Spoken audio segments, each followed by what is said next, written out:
मेरी तो किस्मत ही खराब थी जो मेरी माँ ने तुझ जैसे निकम्मे के साथ मेरी शादी करवा दी। वही टूटा हुआ घोंसला, वही सूखे दाने, कभी मुझे फल सब्जियाँ अच्छा खाना खिलाया ही नहीं। हर वक्त लेटे रहते हो। जाओ मेरे लिए कुछ खाना लेके आओ, वरना मैं नाराज होकर अपने मायके चली जाऊंगी। ना, मैंने तो कोई काम कभी किया नहीं, करूँगा भी नहीं। मेरे बाप ने मुझे बड़े लाड प्यार से पाला है, मुझसे नहीं होते ये काम धाम। वैसे तो तुम इतनी शैतान बनती हो, कोई तरकीब बताओ कि हमें कुछ करना ना पड़े और घर बैठे हमें दाना पानी मिलता रहे।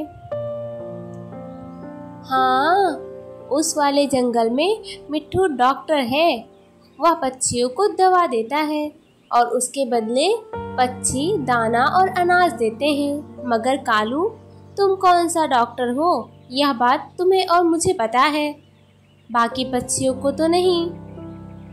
हम साथ वाले जंगल जाकर अपना क्लिनिक खोल लेते हैं और जब किसी बीमार पक्षी को हमारी दवा से आराम ना आए तो कह देंगे कि दवा को ठीक तरीके से इस्तेमाल ही नहीं किया। इसमें डॉक्टर का क्या कसूर? कुछ दिन तो हमारा धंधा चलेगा ही। जब पक्षियों को शक होने लगे तो दूसरे जंगल चले जाएंगे। सुबह होते ही कालू और कौवी दोनों दूसरे जंगल चले जाते हैं और जाकर अपना क्लिनिक खोल लेते हैं और सब पक्षियों को बता देते हैं कि इस दवा के बदले उन्हें अनाज देना होगा। पहले ही दिन मरीजों की लाइन लग जाती है और एक नया मरीज आता जाता रहता है। एक ही दवा देते हैं। यह दवा शाम 4 बजे ही लेनी है। अगर 1 मिनट भी आगे पीछे हुआ तो असर नहीं करेगी। पहले ही दिन हमारे पास इतना सारा अनाज जमा हो गया। अब तो हमारे मजे हैं, ना धूप में दाना ढूंढना पड़ेगा और ना घर की फिक्र, बैठे ही सब मिलेगा। अगले दिन फिर से कालू क्लिनिक खोल देता है। डॉक्टर कालू, आपकी दवा से तो जरा भी आराम नहीं आया है। क्या दवा ठीक शाम 4 बजे ही खाना था? मैंने वक्त देखा नहीं। भला दवा का टाइम लेने से क्या लेना देना? मेरी दवा शाम 4 बजे ही असर करती है, इसे आगे पीछे नहीं ले सकते। तुम यह दवा दोबारा ले जाओ और अब टाइम का ख्याल रखना। वाह कालू, तुमने तो क्या खूब बुद्धू बनाया उस चिड़िया को। हमारी यह तरकीब तो काम कर गई। कहाँ तुम और कहाँ ये मासूम पक्षी? कालू की यह सब बातें कबूतर सुन लेता है। वो जाकर बाकी तमाम पक्षियों को भी बता देता है। शाम को सब पक्षी इकट्ठा होकर कालू के पास आते हैं। देखो, इतने सारे पक्षी आ रहे हैं। हाँ जी, बताएं किसके पेट में दर्द है?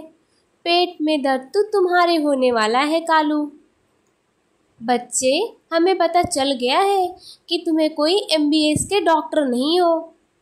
तुम तो आवारा और निखट्टू कल्लू हो।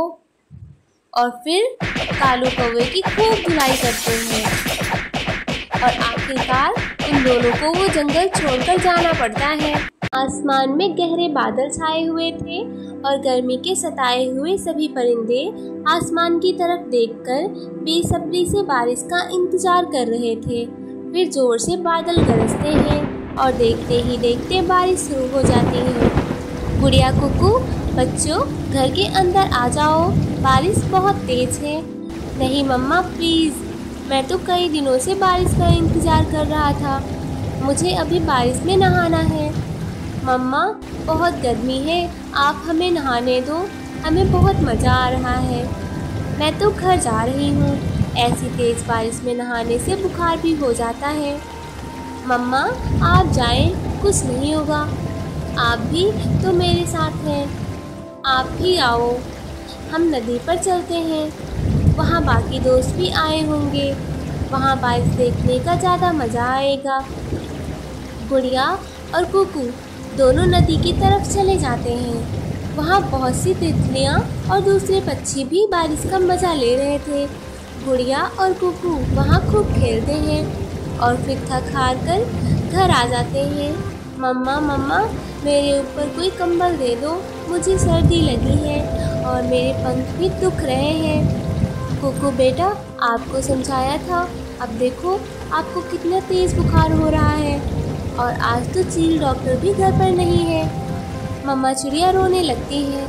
मम्मा आप परेशान ना हो, मैं जानती हूँ पहाड़ों पर बुखार दूर करने वाली जड़ी बूटी मिलती है। आप भाई का ख्याल रखें, मैं वो लेकर आती हूँ।